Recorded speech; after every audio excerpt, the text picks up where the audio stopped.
Ganito siya kaganda pagka walang baha or ulan na malakas or bagyo. Ganyan siya kaganda. Pumapangit siya pagka mayroong baha. Tingnan nyo. Diba? Ang ganda ng langit. Green na green yung mga puno. May mga ibon na lumilipad. Tapos yung tubig niya mababa lang. Diba? Ang ganda-gandang pagmasdan.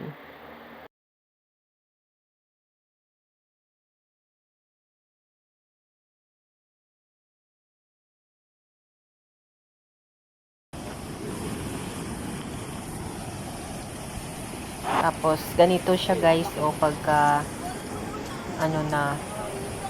tumataas yung tubig, o kaya, tawag doon, kung may bagyo, at saka malakas ang ulan.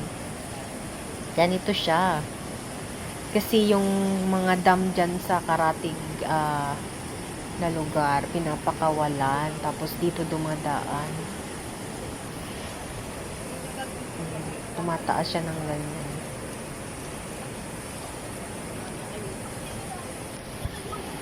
Grabe, oh.